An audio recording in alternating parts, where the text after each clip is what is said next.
is Shane Watson here for Priority Boxing Promotions. I'm lucky enough to be joined by British boxing legend and ex-world champion John Conteh. How are you, John? Hello, Shane. Fine, you? Very good, thank you. Very good. Great to hear from you. Just a quick one to go. How's the whole lockdown experience been for you so far? Uh, I found it okay. It's good. I mean, I think it's been okay since I've been retired. Yeah. Feels if you're a bit locked down, once you retire. Yeah. It's initially when you try and find your feet, but no, everything's okay. And you just listen to the directions off the telly and off the politicians, the science and the medicine, and then common sense. Absolutely, absolutely. I just want to quickly get started off a little bit on why you got involved, why you got into boxing, John, and who got you into boxing. Yeah, well, my dad got me into boxing. He started to teach me when I was 11. He wasn't a boxer. He was a welder, my dad. He was a merchant seaman.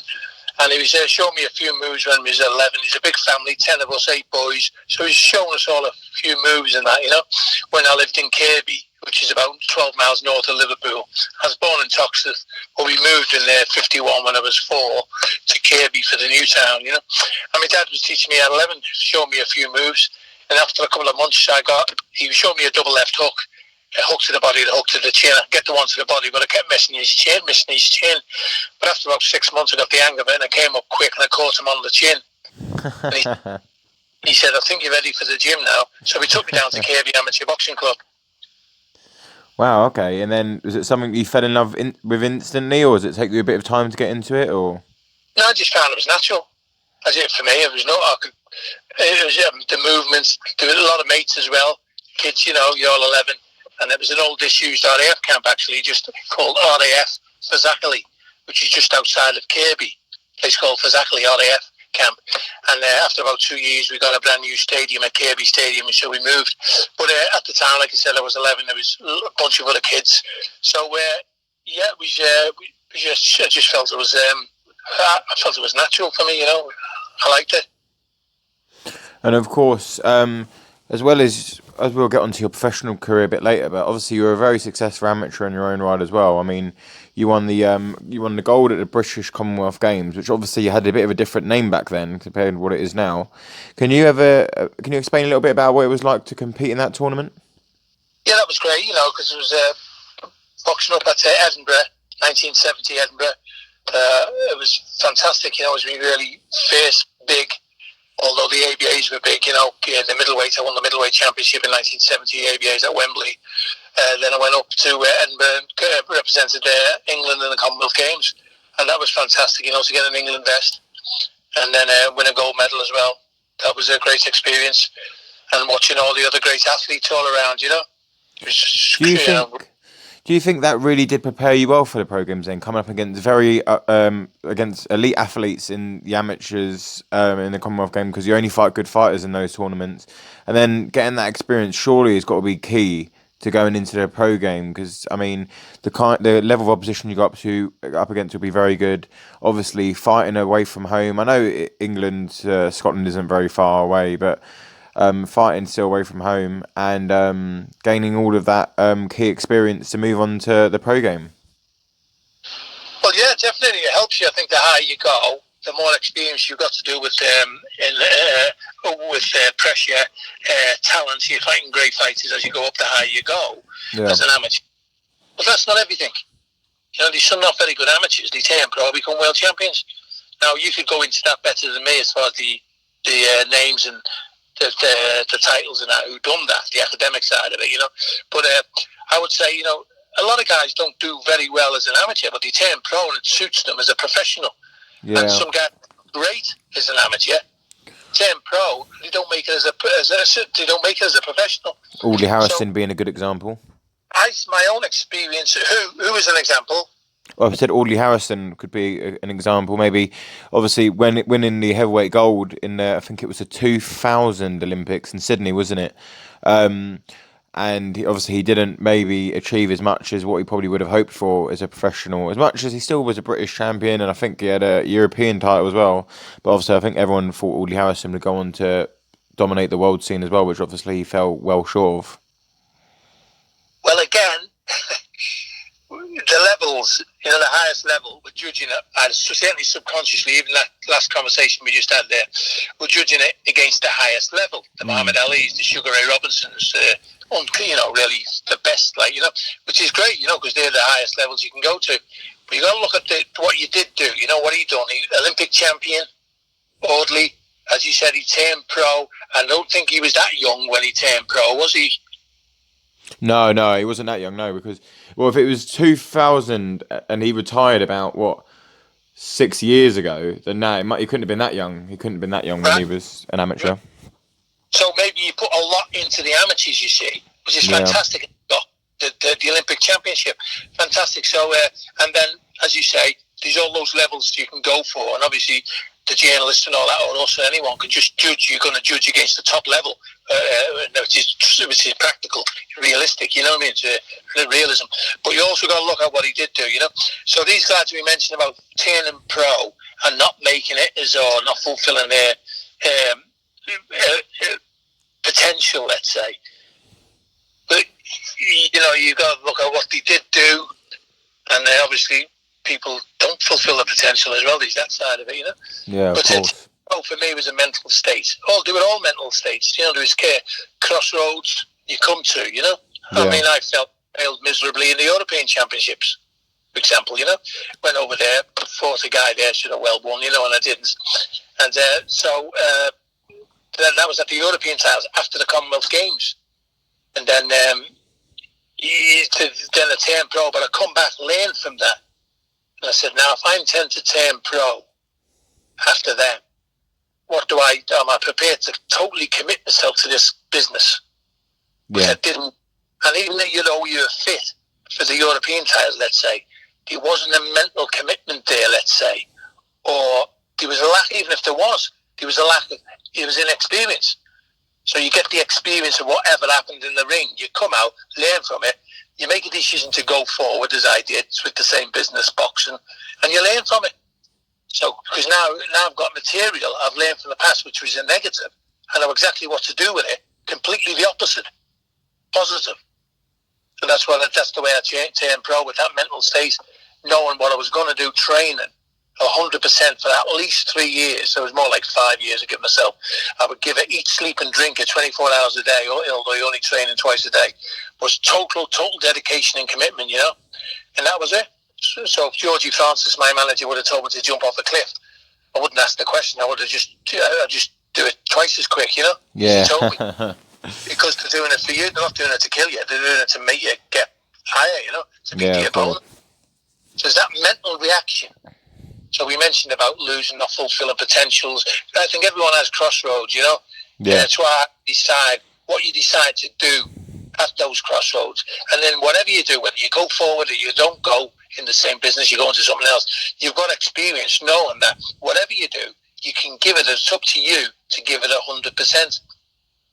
Learning from the past as well, So even you give it 100% preparation, let's say, but in the actual context, you may not give it 100% for whatever reason, emotional, whatever. But you've got it now, instead of let it keep you down there and worried about it. Say, well, okay, am I going to still go on the same vehicle? And if you are, great, it's fantastic, because the loss now is going to make me win. Absolutely. That's a bit convoluted, or what? Another thing I do want to go on to, obviously the relationship and friendship you had with Muhammad Ali, which was obviously something I know you'll be very proud to have had and very happy to have had, because I mean there's not many people in the world that could say they had a friendship with not even really arguably the world's greatest of all time in the sport, and actually probably in sporting history as well. Now, am I not right in saying he was the one to tell you that you're not big enough to fight as a heavyweight and told you to move down to light heavyweight? Yeah, definitely. The friendship, as you're saying, I didn't really know him that well. It wasn't like the other friends who were constantly with him or whatever it is, or they know. But I knew him and he knew me, because I boxed twice on his bill for a start. So we knew each other from that, and then winning the title and all that, and going forward, and he could see the potential there and the commitment, dedication, and I'm sure he knew me that way, and he came when I opened the restaurant in 1982. He came over to the restaurant, type of thing. So so there was a friendship there as far as that was concerned. I was a heavyweight. I was boxing. He was boxing Joe Bugner in Las Vegas in 1973, and I was campaigning as a heavyweight. My first 18 fights, I think, were heavyweights, because there was no cruiserweight then. Light heavy was cruiser, 12 and a half stone. Anything after that was officially heavyweight, you know. So I was never big enough as a heavyweight. You know, it's not just the size of heavyweight; it's the power. Yeah. You have the punch power as well, you know, which I didn't have. I had the power of light heavyweight, but not as a heavyweight. But he introduced me in the ring as a heavyweight, and on a training day, on a press day there, a training day in Vegas. And I said, Muhammed, could you give me some advice, please? He said, yeah. He said, get out my division. And then he said, you're not big enough, really, you know. And I knew that anyway. I was just going along with the management. Yeah. I just told me to jump off a cliff. I just do it, so I didn't argue with them. Just done it. And but I think they knew I wasn't big enough. And if I would have grown into a bigger, they would have kept it there, but I never did. But then that was it. Dropped down to light heavy. I was scaling about 13, maybe 13-1.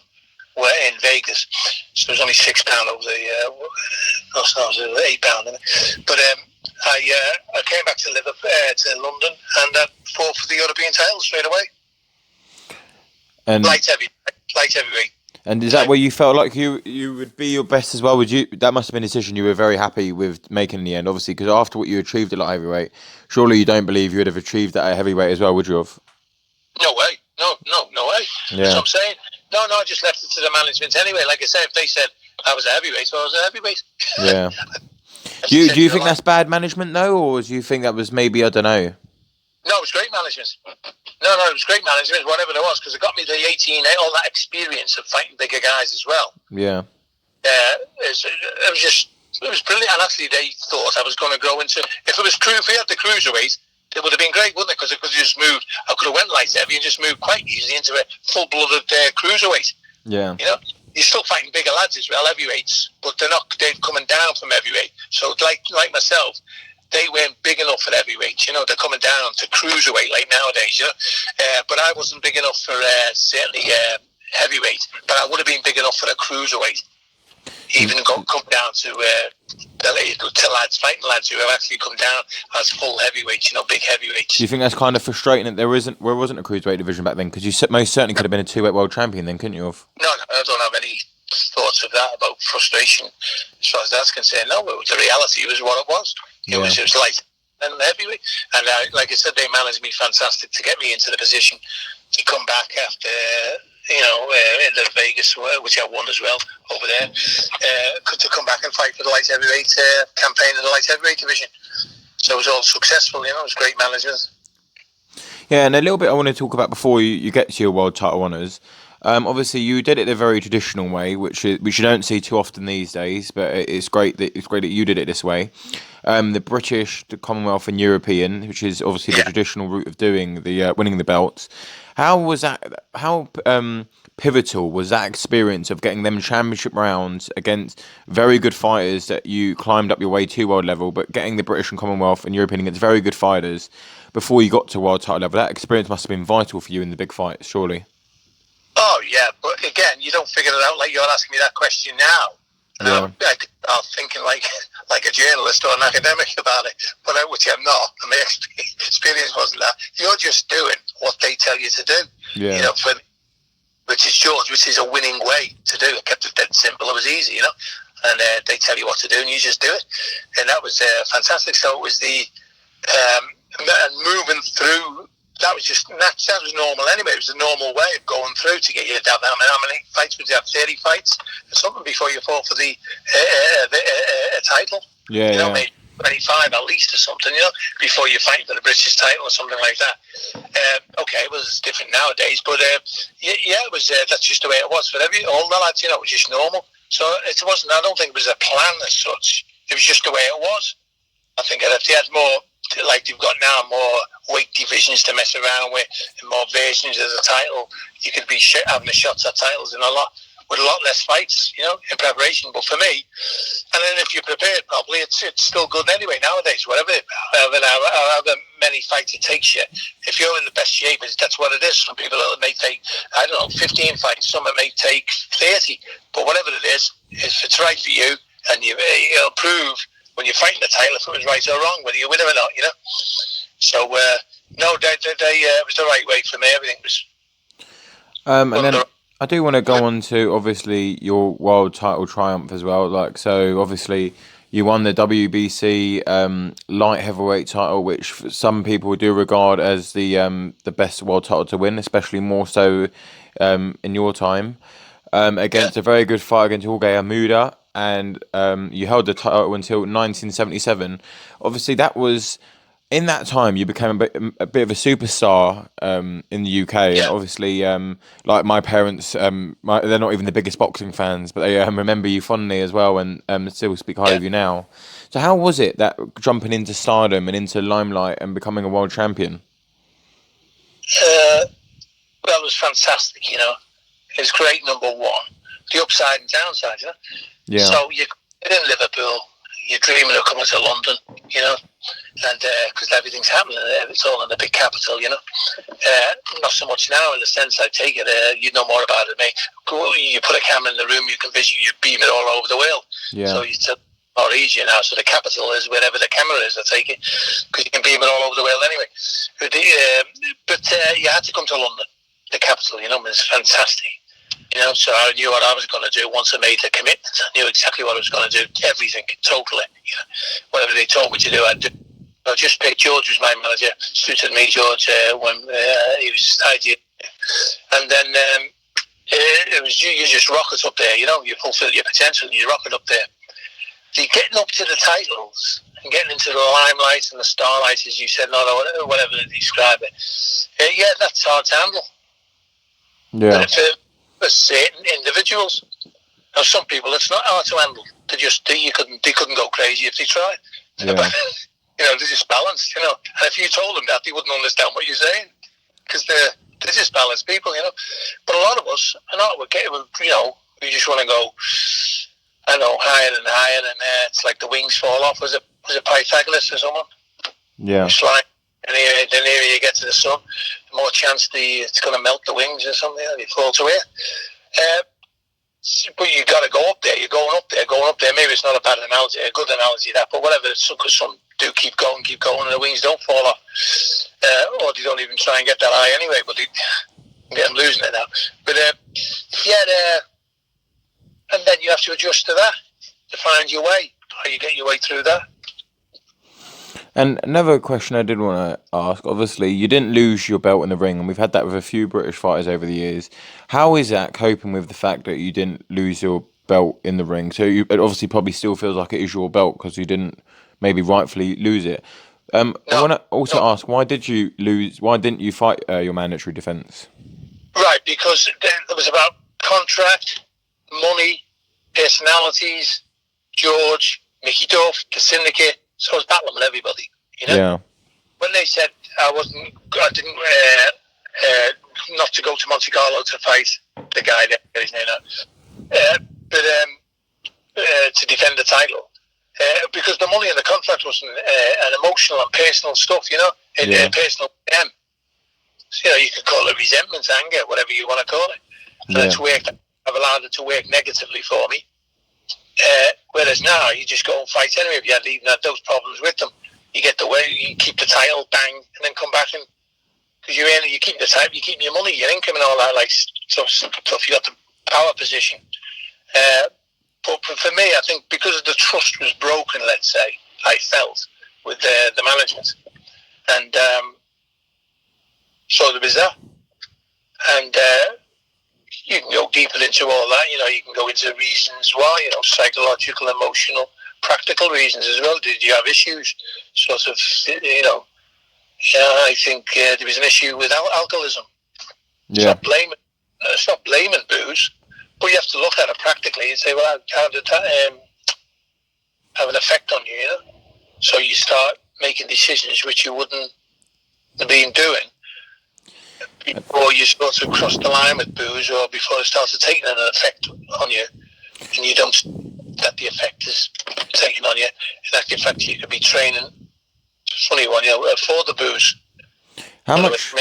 You mentioned about London getting higher and higher and higher, and that was all it was all about, getting high, And how much of a battle was your struggle with alcoholism? I mean, obviously, it never seems like it's an easy road back for anyone that suffers with it. But being a professional athlete at the level that you were as well, how difficult was your battle with alcoholism? Booze was fantastic, you know. You come to London, you're winning, everything's going, you're getting higher and higher and higher, and the booze is getting more expensive as well, which is great. So, you know, you're drinking bottles of Dom Perignon then, you know what I mean? Yeah. And stuff like wonderful. It's high, you're in London, you're winning, you're a champ, everyone loves you, blah, blah, blah. So it's powerful stuff. And then, there's a bit of that Pythagoras thing may come into play now, you know, and that's when the wings start melting and coming down. But you don't know that. Yeah. You don't know that, how dangerous it is, let's say, what's happening, you know. You're getting closer to the sun type of thing, yeah. Because what started off as good as flight, which is fantastic, you know. And then, trying to remember the question, the point of the question there, Shane. Yeah, so like how hard was the struggle battling alcoholism, especially being an elite athlete like yourself as well? Yeah, so when I was boxing, I wasn't drinking when I was training. You know, you drink afterwards, you know. Yeah. Booze, you know, train hard, enjoy, you know, party hard type of thing, yeah. And then, I would, that's what I was doing, certainly later years, and it was catching up with me, the business and affecting your decisions and your judgments and your physical as well, your mental. You're still in the same business, you still, you know, and you've got to perform. So, maybe a lot easier now where you can speak to people about these things, you know, about the psychological, the mental side of it, psychoanalysis and all that, blah, blah, blah. Even to the point you say you talk about it, you think, well, I wouldn't have went in the game in the first place. Because you feel if you're in Liverpool and Kirby, you know, the psychoanalysis. Of Maybe course. you realise, hey, I don't really need to go into this. Yeah. I could be a this, I could be a that, I don't know, whatever it is. Yeah. You say, a lot of it was a hunger. So behind that's a hunger and the fear. For you know, and the social, political, economic reality you're born into. Yeah. The poverty and the hunger and the instincts go in, which is great. You're in a free democratic society that gives you the opportunity to go and get as much as you want on whatever vehicle you want to jump on, you know. And mine was the boxing. So that was great, you know, but like I said, the analysis of it, you go back and say, well, what was that all about, you know? Now that works well for the business in it, but within you as a human being, what's it actually doing, you know? And, of course. So we're talking, if you just try to keep it simple, just about the business you're in, boxing. So you're saying, okay, well, yeah, you failed these failures there then. And I'm not blaming booze or anything like that, alcohol, you know, but that's a factor in it. I look at it, alcoholism, you know. Of course. And another thing I did want to go on to, which was another positive thing towards the end of your career. Well, not towards the end of your career. Actually, it was actually quite recent. 2017, you were appointed a member of the Order of the British Empire, MBE, for your services to boxing. That must have been a real proud moment for you because, number one, not only does it show that what you've done wasn't forgotten about, but number two, even some of the greatest British boxers of all time have not been given an MBE, and obviously you are one of the best British boxers of all time, whether you like to call yourself that or not. So to get that award on the Queen's birthday as well, honours, that must have been a massive honour for you. Definitely. Huge, fantastic, powerful. Went to Windsor Castle, met the Queen. She presented it to me, you know, which is the day after she just launched a big battleship in Portsmouth or Southampton, the most modern battleship, which was a surprise for her. For the next day, she was in Windsor Castle, but which I didn't think that was going to be happening, and we didn't know for about half an hour before it was presented. One of the lads who was working in the Buckingham Palace, he was getting an award, and he said, "Isn't it great as well that the Queen's going to be doing it today?" You know, we didn't know that till about half an hour before we were all like in a room type of thing, and then we didn't know there was the Queen that was going to present it. So that was fantastic at Windsor Castle. So yeah, the NBA is just a big, proud and fantastic moment. You know what I mean? Because of course. And it was also the people that who put me up for it. It was fantastic, you know. But it's a lot of charity stuff, charities I'm involved in. With the golf, the Variety Club, Sparks, these are golf charities, but other charities as well. Xboxers Association, Libre London, Xboxers Association, they got our own organisation with Dave Harris, the Hall of Fame, Boxing Hall of Fame, and these people were recommending me for it as well. So it's the people who recommended you as well and done the hard work to put me up for it in the first place, you know. But to actually get it, fantastic. Absolutely. Another thing I do want to get on, I was actually meant to add it into the last bit I just said, but I forgot to put it in. Obviously, reaching the highs of being world champion in Britain at a time when if you was a world champion, you just literally become a megastar overnight. And obviously, you appeared in other films and TV shows and whatnot. Becoming out of that limelight, was it really hard to deal with? Maybe not being as known and as loved as maybe as you once was. Yeah, but remember, it's like the boxing. Yeah. You think whatever's anything negative, it's like walking around in the day once you committed yourself to the business. If it didn't tally out with boxing, it went in one ear and out the other. Yeah. Right? So you train not to sort of feel pain type of thing. It's a bit like that, you know? Yeah. You train to respond, whatever it is, especially if it's hard. Well, you respond even harder, tougher, make it even tougher. Great, because that's what you're going in for. You're preparing for, you know? So you can't be worrying about, oh, this is it, or this time. So you train to respond to it that way. So when you come outside and you're confronted with these other issues, you know, and your response initially anyway was boxing, fight your way out of it, punch your way out of it. You got that big when I was way back in Liverpool, you know. And it's the same psychological attitude. So you can't sit down and start saying, oh, poor me, like, you know, what about this and what about that? Because you've never gone in there to analyse, to understand that stuff, whether that's valid, that's self-pity, or not, or what is self-pity even to go in there, start putting the light into it, to look into it. You haven't looked into that. You're looking out to get the money, to get the position, to finance the life, which is normal instincts, but way beyond. If it's way beyond, then they're going to trip you up somewhere. Even if you keep all the money and all the position and power, you can become a miser. You know, because you're not introspecting your soul. You know, you put your whole belief in the instincts. Let's say, money, sex, security. You know, emotional instinct. Three basic instincts, as I understand them. And ambitions, normal stuff, normal ambitions in those instincts to fulfill them. You know, but over and above all that, you've got all the negatives. Yeah. So, like self-esteem is a social instinct. So I want to please you. So you'll think well of me, and vice versa. You do the same. So that's called the human race. That's what you need to do. He said, now pride is just too much self-esteem. Right? And so same with their sex, you know what I mean? You say acceptable sex, hidden sex. You know, emotional security and material security and the social instinct and the self-esteem, you know, stuff like that. These are normal instinct, come standard equipment with the human instinct. Animals and nature doesn't have that. We're animals and we're nature, but we got free will. Absolutely. So the animals and nature doesn't have free will. They can't say, bollocks, I'm not going to come out today, the sun. I'm fed up with them. I'll come out, but I'm going to go the other side of the world. That doesn't have an option. Well, the dogs can't say, oh, no, well, I'm not, you know me, whatever it is they say, or horses. They do nature's will, or if you like to call it God's will, you know what I mean? I've got free will. Yeah. And that's hard.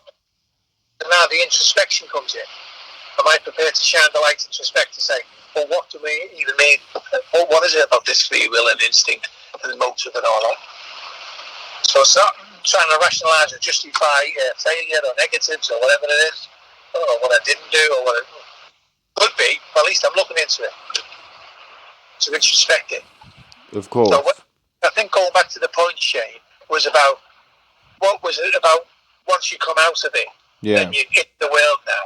Yeah. And when you're a kid, you're trying to drive out to get to the world, to build your castle, let's say, and no one can attack it. Time they can attack it, but they won't get in, let's say, because you got a fucking castle, you know what I mean? Yeah. Normal instant, all that, you know. But now that castle ain't there.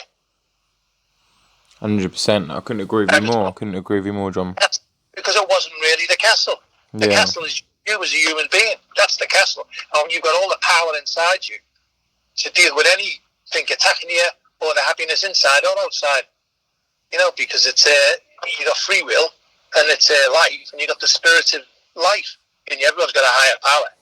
You say, I've heard that, right, academically studied, one of the best psychiatrists in the world, Carl Jung, I think it was. He says about the archetypal things, what makes the human beings tick. You know, there's about 8 or 9 of them, and one of them is a higher self. They all seem to have a higher self, whatever they call it. They could call it fucking atheism or the big red bus. I don't know if it keeps you. If it works for you, it's a higher power, you know. But most people seem to talk about a God or a higher power, whatever, you know, on the planet. So there's a higher power there, you know. So I've got all this to deal with it, but that's not easy. Because I'm in AA, I'm an alcoholic, you know. I'm in AA, Alcoholics Anonymous. Yeah, I've been in there. Yeah. I haven't had it 31 years, you know, one day at a time. I came in about 84, and I couldn't get it. I was in and out for about 5.5 years, trying to stay stopped. And then I got it in 89, hit rock bottom, got the program. So I hit it, you know. But I remember the guy saying to me when I come in, he says, John, he says, you used to be in the rock boxing ring. He says, but now it's much harder because you're in the spiritual ring. He says, which is much harder because when the bell goes, what's coming out the opposite corner is you. Yeah. I mean, old self, is new, which was always there as a kid, and that's what they've taught you all over the world. You know, the four corners of the world, they teach kids that coming up about this, you know, morality or spirituality, some kind of God, whatever it is, dealing with yourself and the world. yeah. I mean, 100%. 100%. Another thing I did want to get on to with John, a very well-respected boxing trainer called Joe Gallagher made a comment recently saying that he thinks championship boxing should be back to 15 rounds rather than 12. Obviously, there has been a lot of tragedies in boxing in the last few years, which is obviously very unfortunate. Do you think that maybe boxing shouldn't be 15 rounds? Because if there's a lot of casualties at 12 rounds, I'm assuming there'd be a lot more if there was 15. Well, I certainly do. As I'd look every day, I listen to them. You know, most days, which is the science, the medicine, and the politics on how we should be dealing with this COVID. So I look to them, like most of us do. Look to them. Then it's up to us what we do with it. You know. So the idea, I would look to them to answer that first of all. To say, well, okay, well, what's the problem? Because they know you're talking the medical and the science of that reality of being hit in the body, whatever, you know, and how it affects the body and why and how. They know that. That's their talents. They say, they understand exactly what's happening and what's the dangers of that. And then I take it does go into the politics, if you want to call it, like the governing bodies, drawing the rules about how it should be run based on the information about what the fucking running. You know, the human beings, it's a human being doing this, like, you know, so what's the threat to the human being? So I take it that knowledge they know, I don't know that, but I'll come out and I certainly wouldn't answer that. Should it go back to 15 or 12? I think at the moment it's at 12, and it must be for a bloody good reason, scientifically, medically, otherwise he wouldn't have done it, you know. Yeah, of course. And that's not easy because they've got to be fighting like politics in a way. The politics, in other words, people who say, "Nah, we want fucking 20 rounds or 100 rounds." I think for some of them it's fucking good. You know, they're just pure fighters. That's the way you fucking live. I understand that, you know, and we need them as well. Some of these lads in whatever, you know, the services or whatever it is, they're cut out to do that, you know. But everyone's cut out to do different things. But that's why I learned. No, like, you know, the science, the medicine, and the politics, just generally giving it to the facts there and the telling, and it's in our heads again. It's up to us what we do with it. We can either listen to it, direct it, believe it, go out and do what we like with it, subject to the law. And then if you break the law, you're going to end up in court, whatever it is, you know. But about the 15 or 12 rounds, I'll leave it to them. I'd like to listen to them first, and I'd go along with whatever they said, you know. Not just no, I'm not saying that. Obviously, if they said, let's go and kill a load of fucking people or kids or something obviously evil or bad, obviously I'm not going to go along with that. We wouldn't, you know. But no, I think most of the stuff, we've got you know, we live in a part of the world, or all the world really, the human beings are trying to do the best they can. Of course. How much boxing do you watch these days, John? Do you still keep up to date with all the big fights and stuff? Or? No.